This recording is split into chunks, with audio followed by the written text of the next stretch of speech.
A swamp was the last thing I expected to find on the other side of the tunnel, but this is where we find ourselves. I'm not gonna lie, I was pretty concerned due to my lack of resources, and with it being so late in the day, I don't have any gas or wood, and I'm pretty sure I'm gonna get my ass pounded tonight. But to be honest, I had an easier time here than I did at any of the locations in the previous chapter. One of the first things I did, though, was spot a corpse outside the hideout, which held a note and map detailing a few key locations. The important two seemed to be the tree to the east and a junkyard to the west, where we could find parts to fix a compressor. This first night was weird. I thought my gas ran out, but it ended up just being the swamp talking to me through a radio. After that, though, nothing really happened. That first night out of the way, it was time to meet our new merchants, the three. I ended the game with like 7k rep for them, since I didn't find any other merchants, and there was a ton of high value gear here in the swamp, but, after getting acquainted with our new friends, it was time to check out that tree. Lying east of our hideout is a location called the village, where we find a lone survivor named the Cripple, and he tells us that the tree is a thing of evil, asking us to get rid of it for him while pointing towards Josh Jack's basement to achieve this goal. Throughout the village as well, there are 3 houses with the words thief carved into their floors, onto pictures all over the place.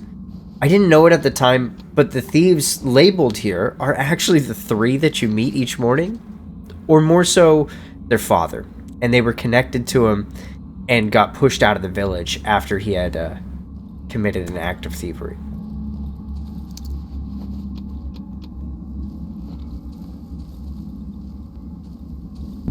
I don't particularly understand how they survive so well within the forest, but I feel like it's due to their worship and reverence for the tree. And the tree itself gives off some major epicenter of infection energy, and I was like, okay, this is my end goal pretty much, initially just president available.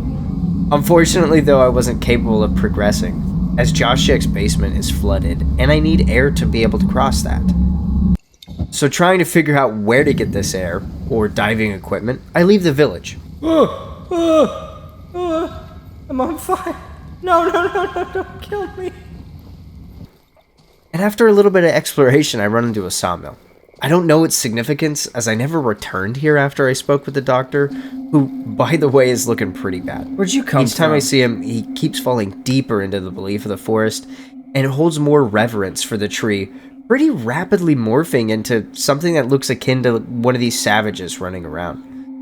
The last time I saw him, he almost perfectly resembled a savage, disregarding all things and not even speaking to me. I kind of felt bad for him, because even though he wasn't perfect, he tried for a really long time to help cure people of the plague, and eventually succumbed to it himself, even though he was so close to leaving. I felt it was a little ironic. Ooh. South of the last place that I spoke to the doctor, though, I found someone, or something, in a much worse condition than him, what seemed to be a large snail crushing a house, asking me to set him free as he has been hearing voices and wants to go to the radio tower so he can attempt to find where they're coming from. At this point, I didn't know because I missed quite a bit of the lore snippets, but the source of the problems in this game stemmed from something called the Being, which was an eldritch entity that crashed into the forest of Darkwood, sparking all of these events in 1975. This being is what created the tree and spoke to me that first night through the radio, which I thought was really cool. I'm a bit of a sucker for eldritch horrors. Back on point though. I set the snail free and wanted to follow him to try and track down these voices as well. After all, they were talking to me through the radio too. But it was a bit too late in the day, so I decided to return to the cottage he was on the next day to see if there were any juicy loot in the house. And then I headed to the radio tower. Which was overrun by banshees, by the way. Thank you, Darkwood. Also, our shelled accomplice, Mr. Snail, unfortunately met his maker and was pecked to death by these evil-ass birds. But hey, props for trying to fulfill your curiosity to the very end, man. The radio tower is a really cool location for me personally because of how much I learned there. Multiple notes strewn across the area illustrate to us that this plague has been relatively contained, and that research teams have been sent here for quite some time, but also a bit of information on our protagonist. Dude's been here before, and he even remembers the code to the door that lets you in. Now, outside of that, the craziest and most important here in the radio tower is the tunnels and dream sequence beneath it. Come to me. I want you to bounce on it. They can lead to a secret ending, but you only have one chance to attempt this each playthrough, and I surprisingly almost did it without any prior knowledge, but accidentally mistimed when the tree at the end was going to close his mouth and turn myself into mulch. After waking up, I went home and tried figuring out what to do next. Still not paying attention to where I'm walking though.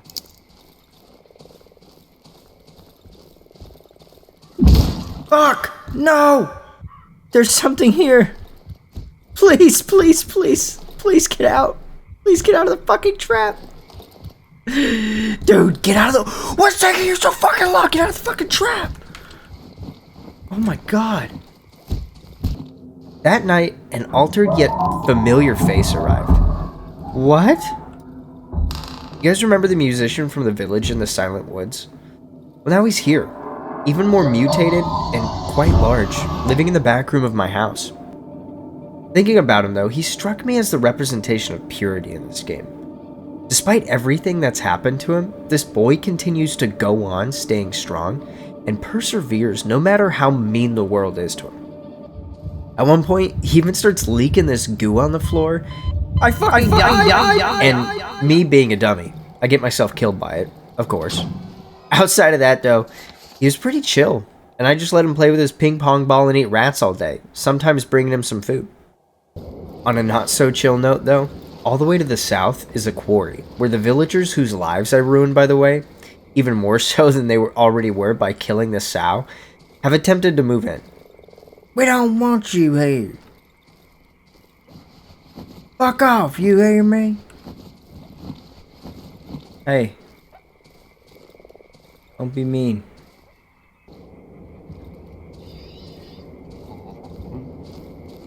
Oh my god. What? Ow. Bitch. This hit me pretty deep, as it really showed me that Darkwood makes you see that actions have consequences, by continuing to show you and evolving the game really well throughout the story.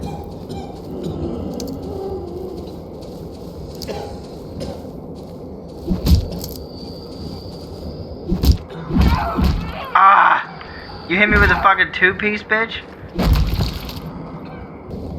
Deciding to continue with the path I had chosen before, I put the dying villagers out of their misery, and quickly dipped out, heading in a different direction.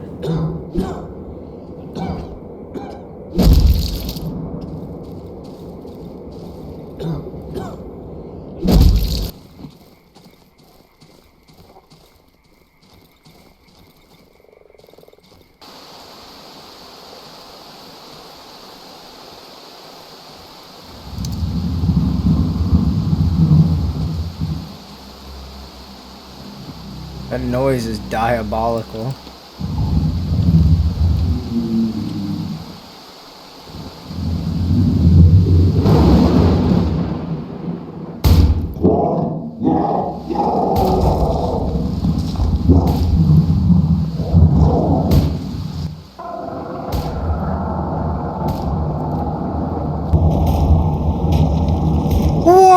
What?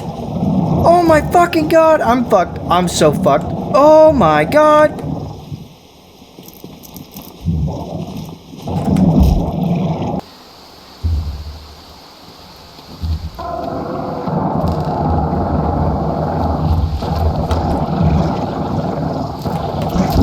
Oh my god, fuck off. No, I'm so fucked. I'm so dead. Oh, I'm good.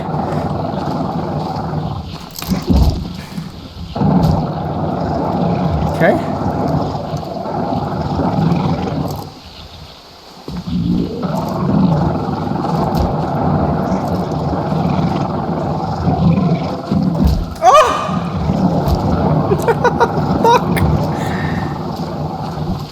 He fucking dodged me. Ah. Shit. Run. Run. No. Eat. Oh, damn it. Carefully maneuvering around what seemed to be too many bear traps, I let myself into the home of a mother and her children, called the Elephants. Now, we don't gotta tell these guys what I just did a little south. It was time to raise the single mom's rent, and after a bit of dialogue, I thought it was really cool to see her connection to the village and the thieves. When the village was starving, this woman took her 4 youngest children and left, leaving the thief, her husband, and her 3 older boys. The 3. Once their father died, he was beaten to death for stealing, by the way, they became the 3 who we meet every morning. She tells us that they attempted to visit her, but she wouldn't let him in, and says that they regularly visit the tree in the village, whether it's because they miss their old village, or they see the visage of their late father in it, she doesn't know. My take is that they see their father in it, and miss him. The fact that they stayed tells me they share a strong bond with him, enough to stick around even when their family was separating. Luckily as well though, she's got a spare oxygen tank available, for the low price of tracking down her missing kid. Easy, right?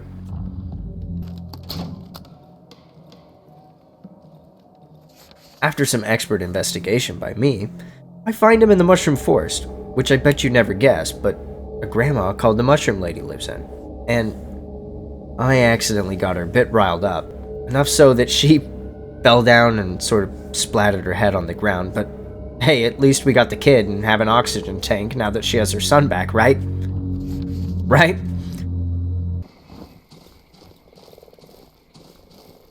With that in hand, all I need now is parts to fix the compressor, and I know just where to look, thanks to that journal. Man, where am I? Alright, I know where I am.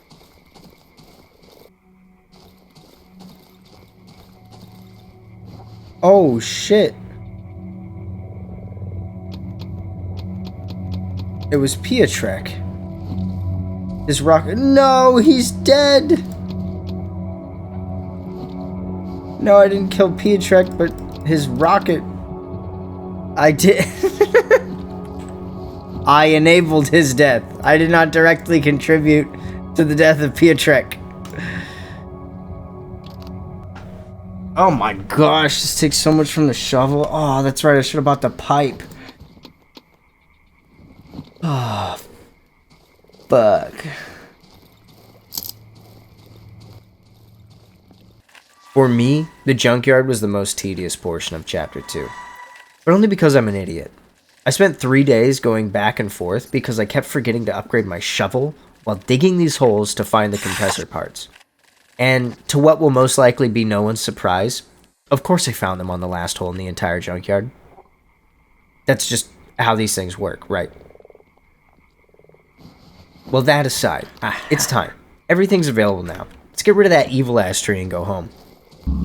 The next morning, I found the entrance to the underwater basement and crossed it, tracking the roots to the heart of the tree and burning them.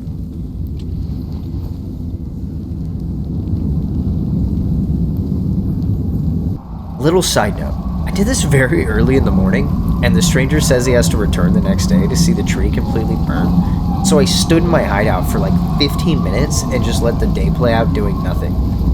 The night of the tree burning was wild though.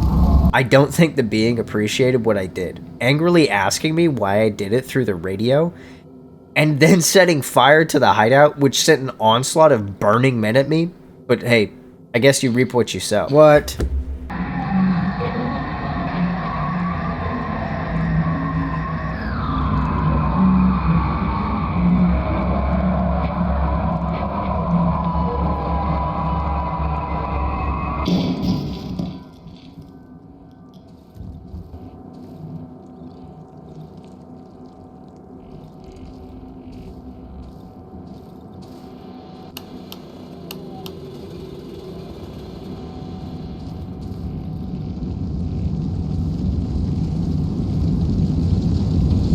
Oh shit.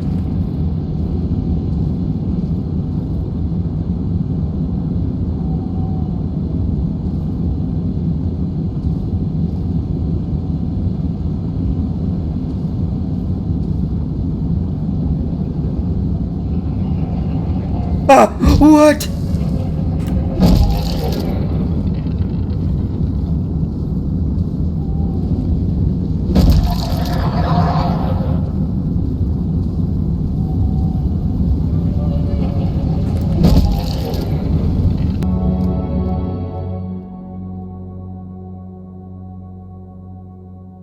I want to take a moment here to say I thought it was pretty cool that my playthrough was exactly a month in game. It just tickled my brain seeing it line up. Despite that though, eager to see this tree dead, I went back, hoping to see the clearance on the other side.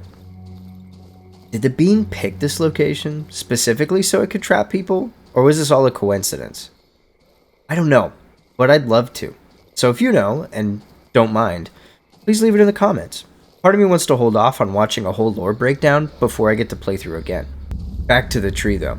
On the other side, we see the road home, peeking through, and it felt sort of cathartic because we're showing this picture to everybody throughout the entirety of the game, and they're all like, nah, you'll never see it. No, no, no.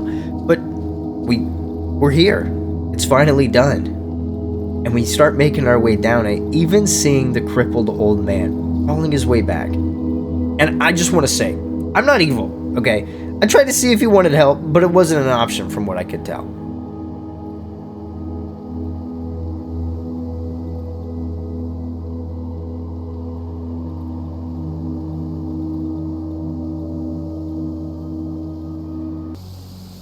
After hiking my way through the woods, it was kind of funny that dude just makes his way into an apartment and it's like time to snooze.